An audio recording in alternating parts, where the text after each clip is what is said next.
adalah umum bahwa orang yang memiliki sesuatu tentu ingin merasakan nikmat dan manfaat dari sesuatu yang dimilikinya itu. Apa gunanya punya radio bagus kalau telinga tuli? Apa gunanya punya sepatu mahal kalau tidak punya kaki? Apa guna punya televisi berwarna, gambarnya terang kalau mata pun buta?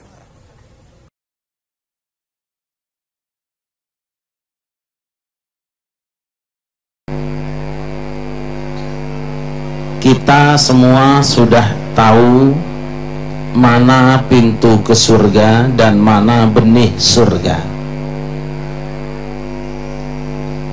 Satu benih kita pilih yang paling baik, akan berhasil dengan baik apabila ditempatkan di tanah yang subur, dijauhkan dari hama, dipupuk dan dijaga.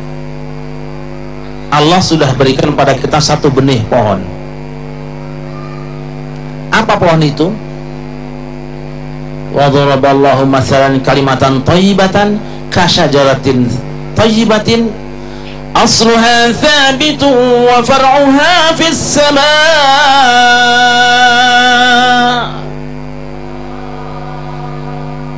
Kalimah thayyibah la ilaha itu adalah pohon yang indah.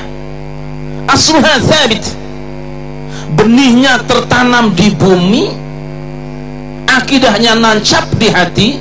Wa far'uha fis sama, ranting-rantingnya sampai di langit. Tu'ti ukulaha kulla hinin bi'izni rabbiha, dia setiap masa akan mengeluarkan buah-buahannya. Nah, jadi ibu-ibu, iman sudah menancap, kemudian kita buat rantingnya amal ibadah, penegakan syariat, dan buahnya adalah akhlakul karimah. Saya ingat kalau ibu-ibu ngomong makanan atau masakan biasanya suka ingat ada namanya bawang yang terkenal bawang Bombay, betul? Ada garam di mana-mana yang terkenal garam Inggris, betul? Ada juga ada nangka yang terkenal nangka Walanda. Ada pete yang terkenal pete. Gak ada Indonesia. Bawang Bombay, pete Cina, jadam Arab, terus nangka Walanda. Satu-satunya yang terkenal ada gula.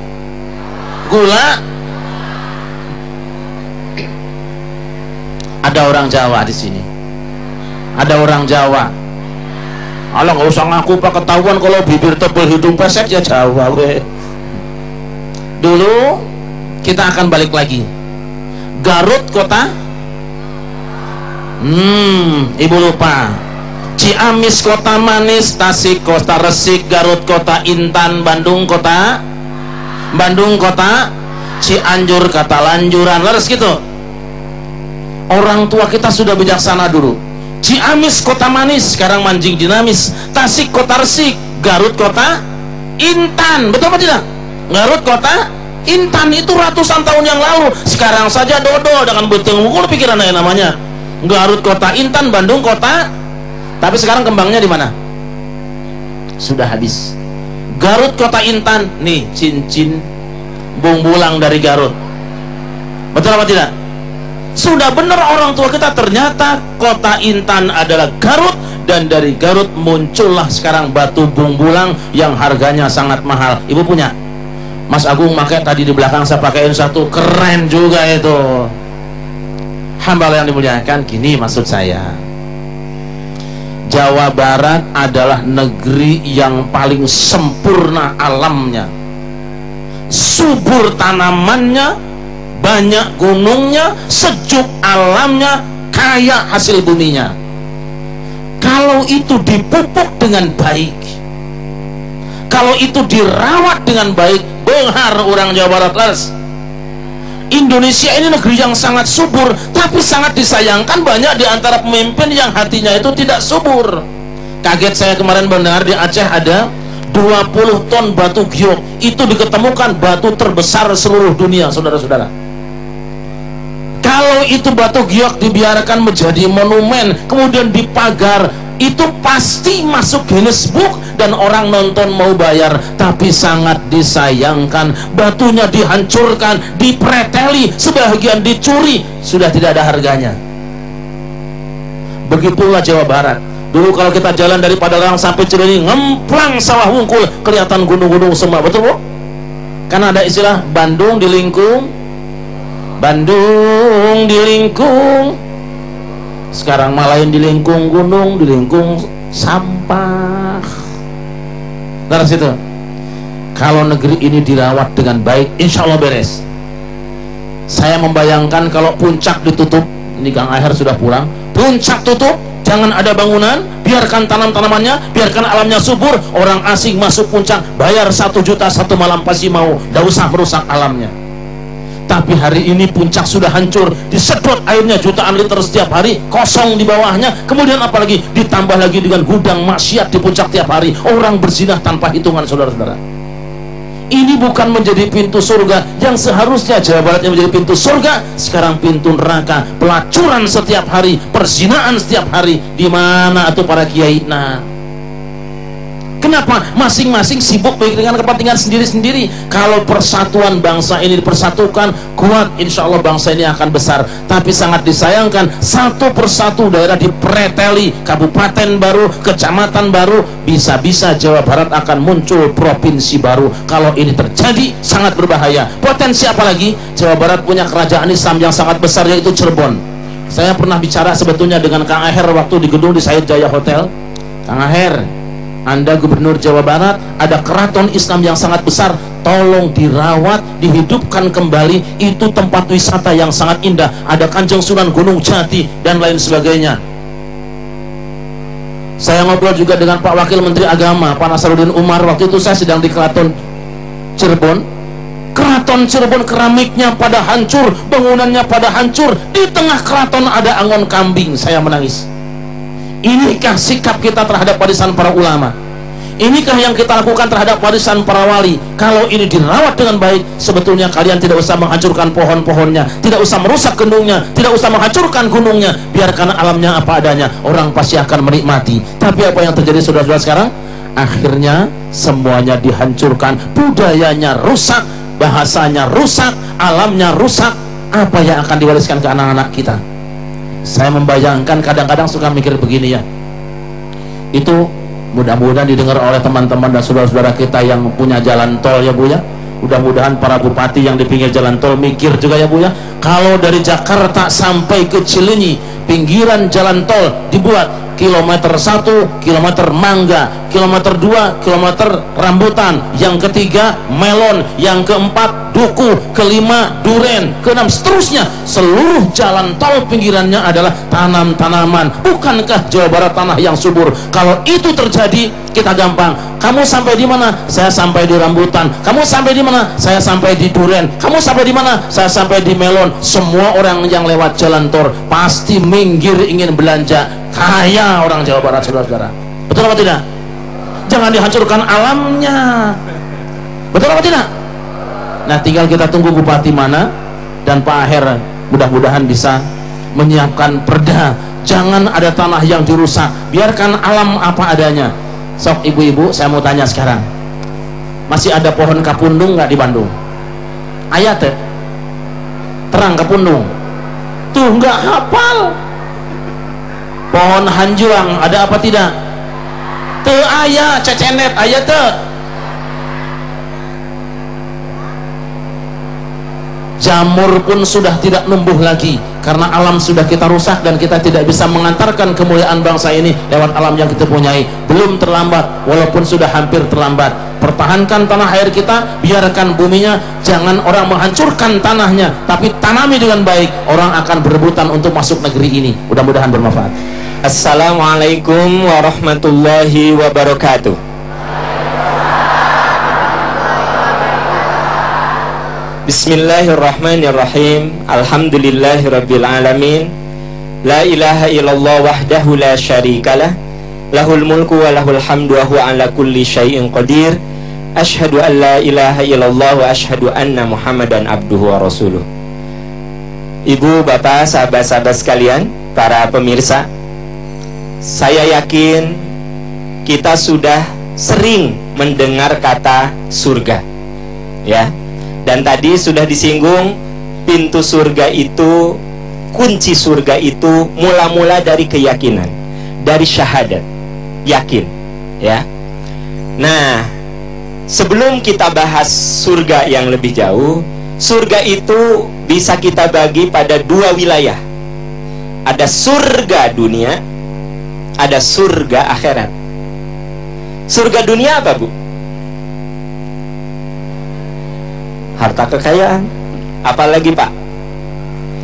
Nah, katanya yang disebut surga dunia itu artinya sesuatu yang membuat kita sejuk, tenang, senang, bahagia. Apa coba?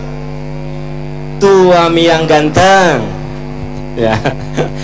Ya, itu tidak salah. Tapi kurang lengkap. Surga dunia yang membuat kita bahagia. Bahagia itu harus dimulai dari sini, bukan dari sini. Ya. Surga itu, kebahagiaan dunia itu dimulai bukan dari tangan, dari hati. Makanya kalau kita ingin dapat surga di dunia, jangan dulu bicara surga akhirat ya, dunia dulu nih. Ya biar bertahap, serasa bertahap gitu. Kalau ujug-ujug tiba-tiba akhirat kan loncat. Surga dunia apa? Satu, kalau kita punya jiwa syukur dan sabar. Nah, sok, ibu dapat nikmat, Pak, syukuri. Penyakit orang yang dapat nikmat itu suka lupa diri. Sedang diuji, sok sabar. Penyakit orang yang sedang diuji itu suka putus asa. Di dalam surat Al-Anbiya ayat 53 Allah berfirman, "Wa nabluukum bisyarri wal khairi fitnah." Selama kamu hidup, kami akan mengujimu dengan kebaikan dan keburukan. Jadi, kalau kita ingin bahagia dunia, surga dunia, syukur dan sabar. Dua, al-azwajus sholihah. Usahakan pasangan hidup kita soleh. Suami ibu ganteng, pintar, kaya, tapi nggak soleh, capek. Capek. Suami ibu maaf, biasa-biasa saja. Bahkan ibu kalau bawa ke undangan tuh agak malu bawanya. Sering pisah. Ayah duluan, anis. Tapi suami ibu tuh soleh, ibu tuh tenang. Jadi yang membuat surga dunia itu dua adalah al-azwajus sholih, pasangan hidup. Yang ketiga, al-auladul abror, yang bikin kita serasa di surga, anak-anak yang soleh. Bapak ibu dapat apapun di dunia, kalau anak-anak nggak soleh pasti beban.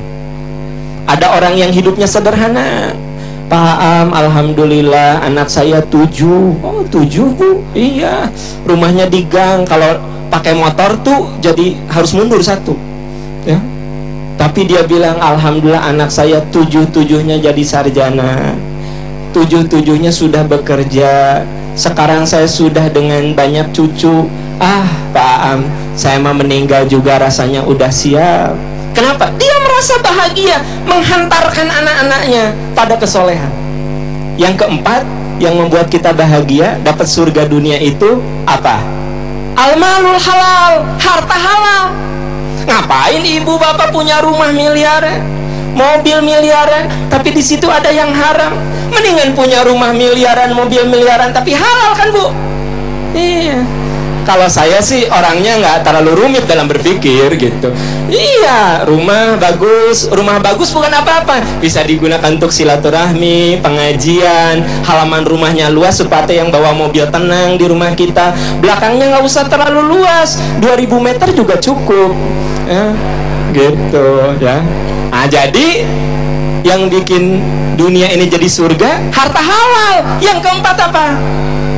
Teman-teman yang soleh. Oh Pak Bu, kalau kita punya teman soleh, kita sedih dihibur, kita bener didukung, gitu. Ya. kita ada masalah, didoakan. Teman-teman yang soleh itu yang bikin kita membuat surga, dunia ini jadi surga. Kemudian apa? Tafaqquh fiddin, semangat belajar agama. Itu bikin dunia kita serasa surga. Ya, ibu menderita begitu dengar ajaran agama, biarin, pokoknya ibu manengke di akhirat, kan jadi ada harapan. Ya, suami dolim banget, biarin nanti bidadara di akhirat dengan agama. Kan gitu. Oke, ya. Jadi yang keberapa itu, Bu? Yang ketujuh, yang membuat kita bisa dunia ini jadi surga apa? Kalau umur kita berkah. Umur berkah, makin tua makin soleh, makin soleh, makin soleh gitu ya. Karena sebenarnya saya dan ibu bapak sekarang tinggal menggunakan sisa umur. Catat, sisa umur. Adik-adik yang usianya 20, jangan merasa sisa Anda masih banyak. Ada di sini yang usia 60, mungkin sisanya masih 15 tahun, 15 Ramadan dia masih bisa rasakan, karena Allah takdirkan meninggal di usia 75. Adik-adik di sini ada yang usia 20, jangan-jangan Ramadan juga belum sampai, nggak akan sampai, karena umurnya 2 bulan lagi. Bukan mendoakan, ini cuma cerita. Ya. Jadi artinya saya, bapak, ibu, kita sekarang menunggu sisa saja. Nah, jadi yang namanya surga itu kita bicara surga dunia dulu. Apa yang bikin dunia ini jadi surga? Yang 7 tadi. Jadi berjuanglah supaya menjadikan 7 hal itu bagian dari kebahagiaan dunia kita. Semoga nanti kita masuk ke surga yang sesungguhnya, surga abadi. Ya, ya. Ibu, bapak, sahabat-sahabat sekalian, para pemirsa, tadi sudah kita bahas tentang apa, Bu? Gimana menjadikan dunia sebagai surga. Jadi semua ada di tangan kita. Apakah surga, apakah dunia ini mau dijadikan neraka, ataukah dunia ini mau dijadikan surga? Semua ada kembali kepada diri kita, ya. Karena menurut firman Allah, in ahsantum ahsantum li anfusikum. Kalau kau berbuat baik, kebaikan untuk dirimu. Ada orang yang kalau lagi nyetir nggak pakai sabuk pengaman, begitu ada polisi langsung sabuk. Padahal sabuk pengaman itu untuk Pak Polisi atau untuk keselamatan kita? Nah, itu kadang-kadang kita salah, seolah sabuk pengaman itu untuk Pak Polisi, untuk kita. Ada yang pakai helm, helmnya tuh bukan dimasukin, dikeluarin. Begitu ada polisi, masukin. Sebenarnya helm tuh untuk kita apa untuk polisi? Ini yang sering lupa. In ahsantum, kalau kau berbuat baik, kebaikan tuh untukmu. Di tol kecepatan tidak boleh lebih dari 120, ya. Begitu ada kamera CCTV pengawas, pelanin. Begitu tuh kencengin lagi. Sebenarnya untuk siapa sih?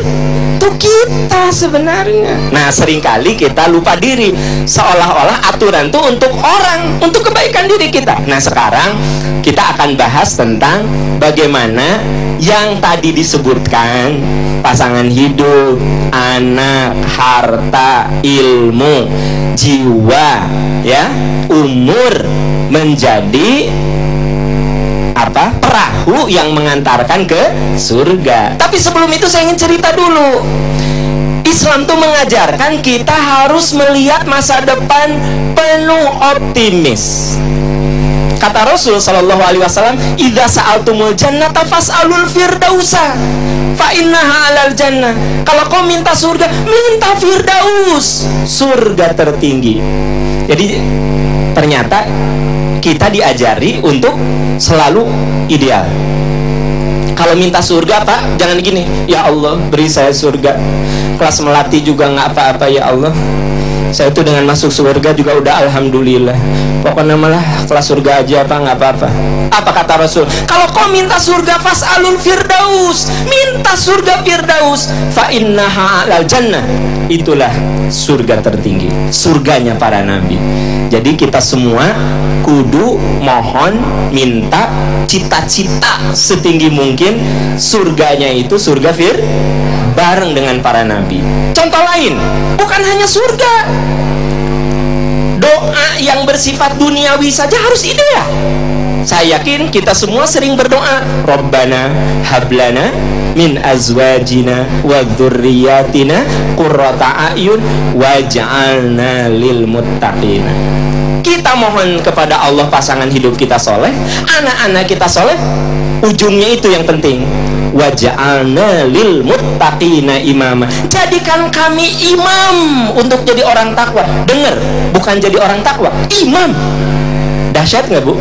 Oh, ya Allah jadikan saya imam bagi orang takwa. Bukan, ya Allah saya jadikan orang takwa imam. Berarti ideal nggak?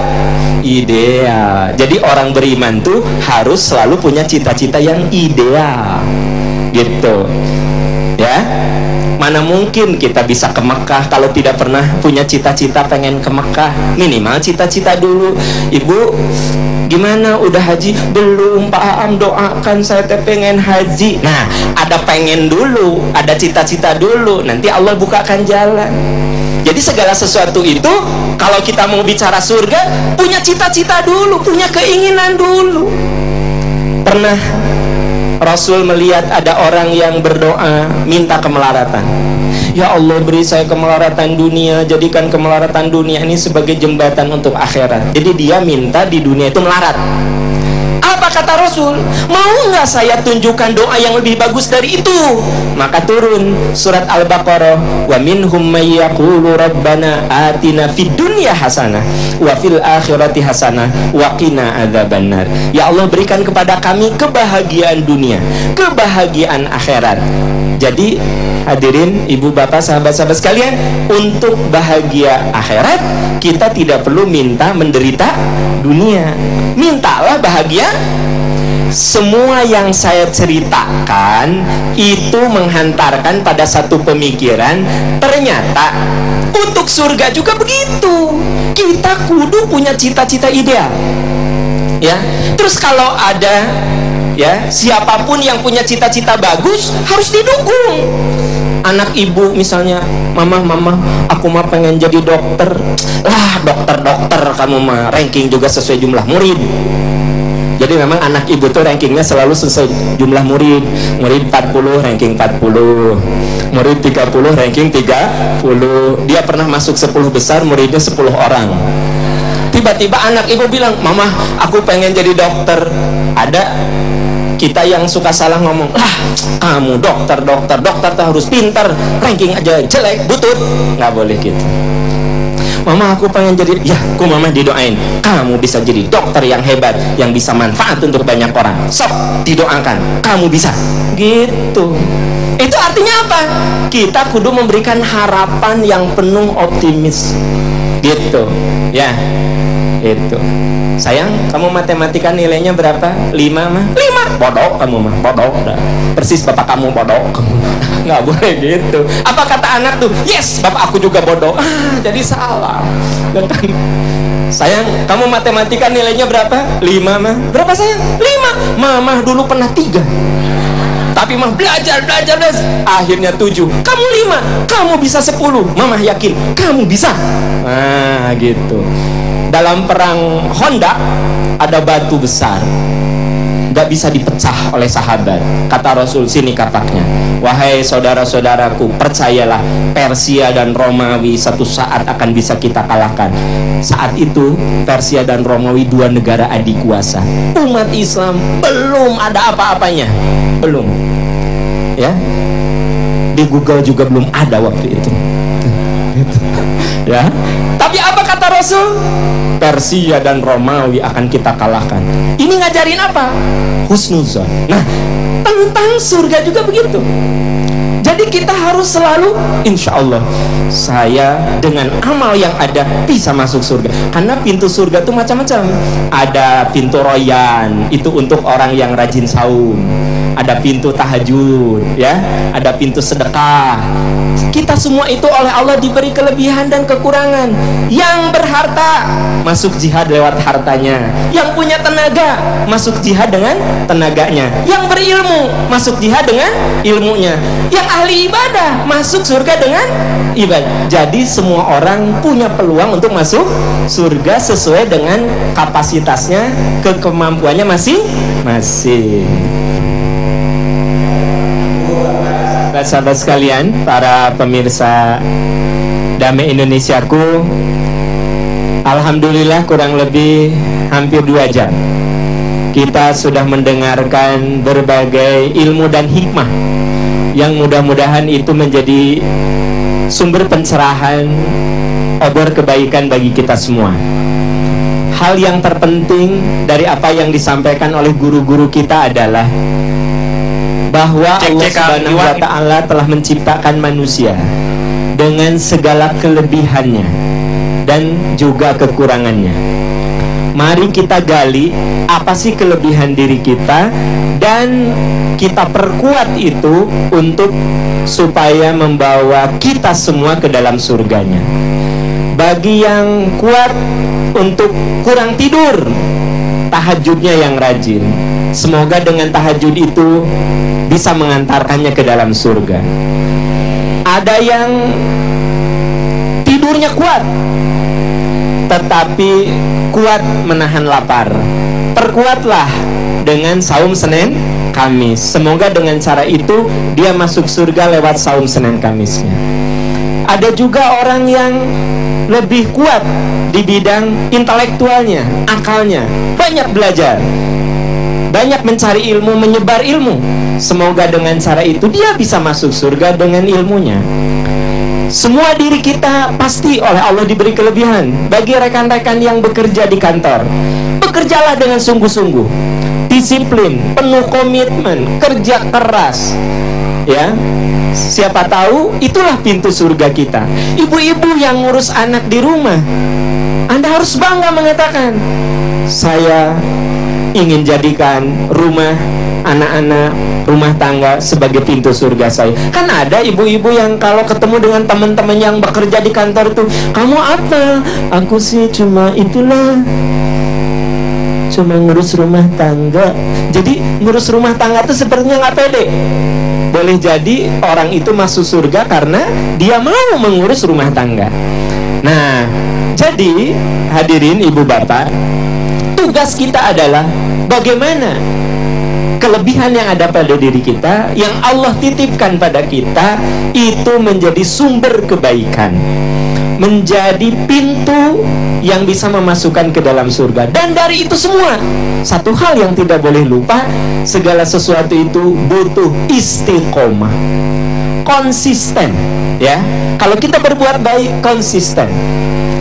Ada hadis yang mengatakan, inna ahabbal a'mal ilallahi adwamuha wa in qalla. Amal yang paling disukai Allah yang konsisten sekalipun sedikit. Mudah-mudahan dengan